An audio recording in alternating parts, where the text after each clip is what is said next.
Hello everyone, welcome back to my channel. কেমন আছো তোমরা সবাই? আশা করি তোমরা সবাই খুব ভালো আছো আর আমিও খুব ভালো আছি। আজকে হচ্ছে স্যাটারডে মানেই ছুটির দিন, আর ছুটির দিন মানেই হচ্ছে টোটাল ল্যাদ খাওয়ার দিন। তো সকাল থেকে এত বেশি শুয়ে বসে কাটিয়েছি যে ভিডিওই আর বানানো হয়নি। তো বিকেলবেলা যাই হোক, মেয়ের আবদারে মিঠাই এত বায়না করলো যে চলো কোথাও ঘুরতে যাই, ছুটির দিন কিছুই করা হচ্ছে না, চলো কোথাও একটা যাই। তো সেই জন্যই আমরা বেরিয়েছি একটুখানি বাইক নিয়ে। তো এত গরম, কোথায় যাব, কোথাও বেরোতেই ইচ্ছে করে না। তো যাই হোক, কিন্তু ও বায়না করলো ছুটির দিনে একটু ওকে নিয়ে না বেরোলে ওরও একটা রিফ্রেশমেন্ট হবে না। তার মধ্যে গরমের জন্য হচ্ছে অনলাইন ক্লাস, বাড়ি থেকে বেরোনোটা একেবারেই বন্ধ। তো সেই জন্য বিকেলবেলা ওকে নিয়ে একটুখানি ওর আবদার মেটাতে বেরিয়েই পড়লাম। তো আর এত গরমে কোথাও যাওয়াটাও মুশকিল, আর এছাড়াও কিছু জিনিসপত্র টুকটাক কেনার ছিল, তাই চলে এসেছি একটা ডিপার্টমেন্টাল স্টোরে, একটা শপিং মলে। তো যাই হোক, সৌগত গেছে বাইকটা পার্ক করতে, তাই আমরা এখানে ওয়েট করছি।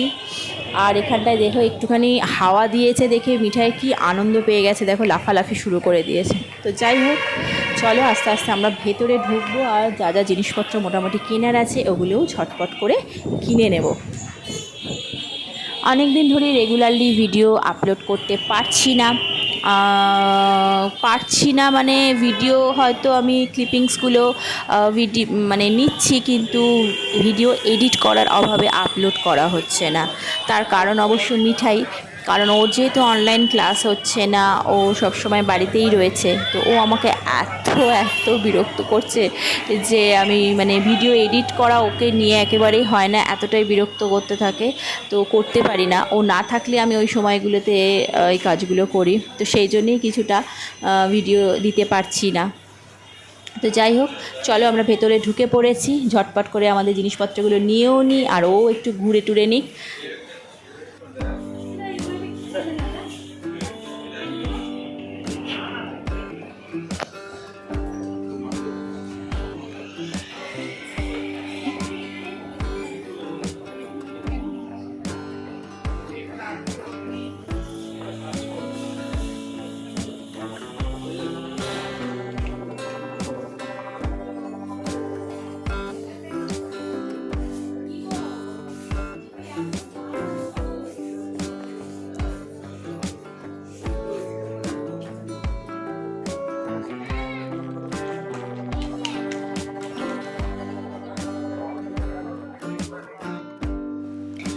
আমরা দেখো যা কেনাকাটা করার ছিল সেগুলো কিনে টিনে নিয়ে বাড়িতে চলে এসেছি। আর মিঠাই বায়না করে কিনে নিয়ে এসছে আইসক্রিম। কিছুদিন আগে পর্যন্ত ও আইসক্রিম খেত না, কিন্তু এখন একটু বড় হয়েছে, সব কিছু খাওয়া শিখছে। তো আইসক্রিমটা ওর এখন ভীষণ ভালো লেগে গেছে। যদিও অন্যান্য ফ্লেভারগুলো খেতে চায় না, শুধুমাত্র চকলেট ফ্লেভারটাই ওর পছন্দ। তো যাই হোক, আইসক্রিম খেতে খেতেই চলে এসেছে আমাদের এসি সার্ভিসিংয়ের লোক। অনেক দিন ধরেই আমরা ফোন করছিলাম, ডাকছিলাম, কিন্তু এখন এসির মেকানিকরা এতটাই ব্যস্ত যে সময় দিতে পারছিল না। তো যাই হোক, ফাইনালি ওরা চলে এসছে, এখন অলরেডি অনেকটা রাত। তো যাই হোক, যে সময় পাওয়া গেছে সেগুলো তো আর ছাড়া যায় না। গুড মর্নিং, আজকে হচ্ছে মানডে। স্যাটারডে রাতে এসির মেকানিকরা চলে যাওয়ার পরে এত রাত হয়ে গেছিলো ডিনার করতে যে আর ভিডিও করতে পারিনি, কারণ প্রায় 11টা বেজে গেছিলো। তারপরে ডিনার করেছি, আর শুতেও ভীষণ রাত হয়ে গেছিলো। সানডেতেও এত ল্যাদ খেয়েছি যে একটা ভিডিও করা হয়নি। তো যাই হোক, একেবারে চলে এসেছি মানডেতে।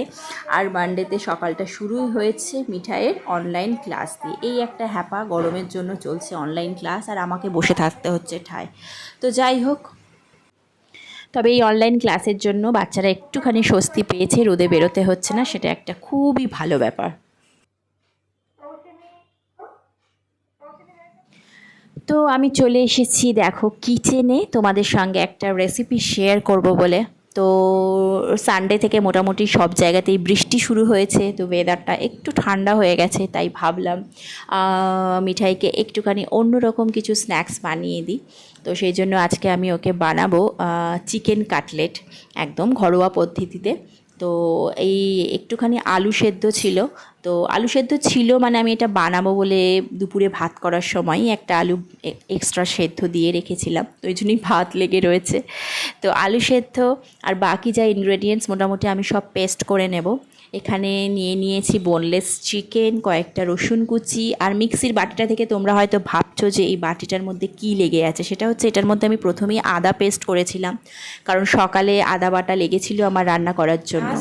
তো সেই আদার বাটিটার মধ্যে যেটুকু আদা লেগে আছে বাকি আদাটা আমি সরিয়ে রেখে ওটা ওই বাটির মধ্যেই আর কি বাকি জিনিসগুলো দিয়ে পেস্ট করব, কারণ ওটার মধ্যেও আমাকে আদা দিতে হবে। তো যা যা দিয়েছি সেগুলো একবার তোমাদেরকে বলে দিই। সেটা হচ্ছে পেস্ট করার সময় চিকেনটা, আলু সেদ্ধটা, আর রসুন কুচি, আর রয়েছে আদা কুচি, ব্যাস এটা দিয়ে একটা সুন্দর স্মুথ পেস্ট আমি বানিয়ে নিয়েছি। এইবার আমি একে একে মশলাগুলো অ্যাড করব।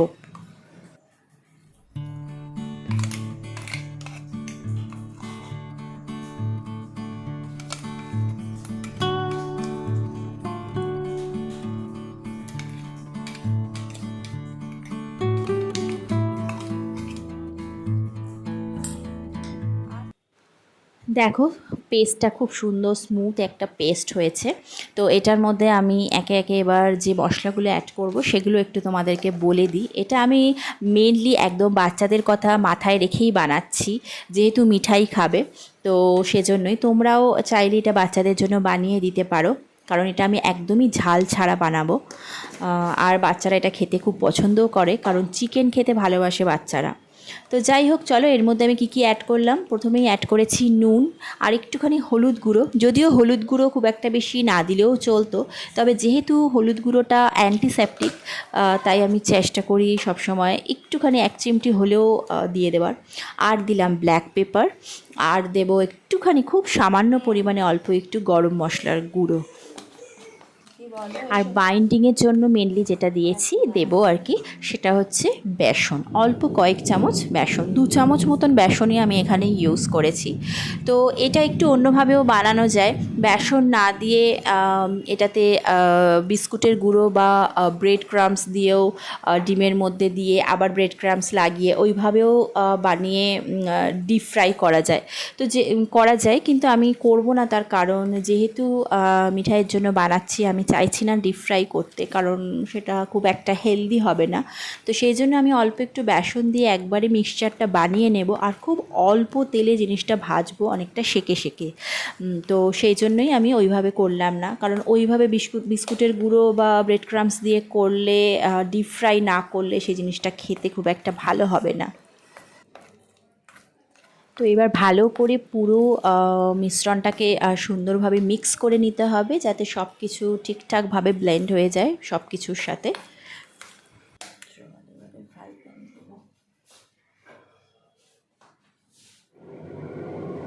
এদিকে ফ্রাই প্যানও বসিয়ে দিয়েছি, আর দিয়ে দিয়েছি অল্প একটুখানি হোয়াইট অয়েল। তো এটাকে গরম হতে দিয়েছি। তো এই কাটলেটটা যদি বড়দের হিসেবে বানানো হয়, তাহলে একটুখানি লঙ্কার গুঁড়ো দেওয়াটা খুব জরুরি, তাহলে খেতে আর একটু ভালো লাগে, ঝাল ঝাল লাগে। কাঁচা লঙ্কার কুচিও চাইলে ইউজ করা যায়, কিন্তু যেহেতু আমি এটা আমার মেয়ের পারপাসে মানে তৈরি করছি, তো সেই জন্য আমি কোনো রকমের ঝাল এখানে ব্যবহার করিনি। ইনফ্যাক্ট আমি যে ব্ল্যাক পেপার বা গরম মশলা দিয়েছি সেটাও খুব অল্প পরিমাণে দিয়েছি, কারণ ব্ল্যাক পেপারেরও একটা ঝাল থাকে, আর গরম মশলাও একটু বেশি পরিমাণে পড়ে গেলে সেটারও একটা ঝাল থাকে। তো সেই জন্য আমি ওগুলোও ইউজ করেছি খুব অল্প পরিমাণে। তো এগুলো আমরা বড়রা খাওয়ার জন্য যদি বানানো হয়, ওগুলো আরেকটু বেশি পরিমাণে ইউজ করে, সঙ্গে লঙ্কার গুঁড়ো এগুলো ইউজ করলে খেতে আরও বেশি টেস্টি হয়।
মোটামুটি অনেকটাই সুন্দরভাবে ভাজা হয়ে আসছে। তো আরও কিছুক্ষণ ভাজতে হবে।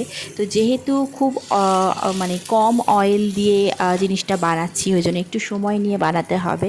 লো ফ্লেমে বানাতে হবে জিনিসটা, যাতে ভেতর পর্যন্ত জিনিসটা বয়েল হয়ে যায় আর খেতেও ভালো লাগে, ভাজাটাও ভালো হয়। যদি হাই ফ্লেমে এটাকে ভাজা হয় তাহলে খুব সহজেই ওপরের অংশটা মানে লাল লাল হয়ে যাবে, বোঝা যাবে না, আর ভেতরটা কাঁচা থেকে যাবে। তো সেই জন্য যেহেতু অল্প তেলে বানানো হচ্ছে, খুবই আস্তে আস্তে এবং ভালো করে চেপে চেপে ভাজতে হবে, যাতে ভালো মতন বয়েল হয়ে যায় ভেতরটা।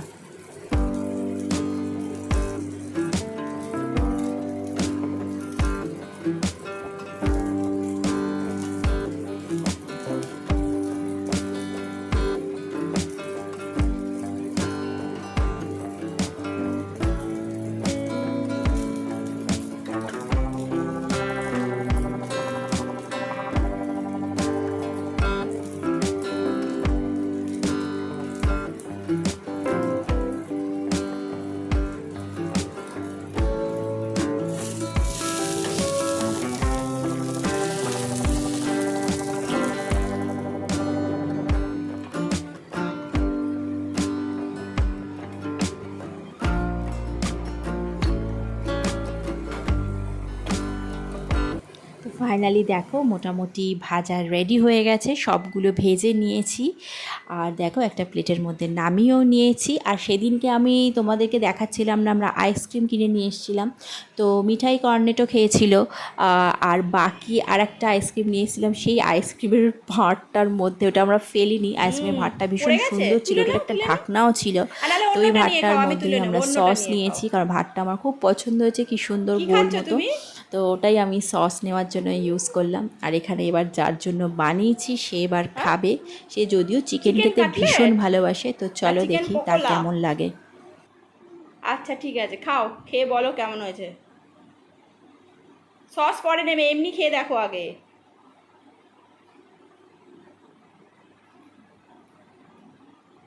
কেমন হয়েছে দেখাও ভালো করে।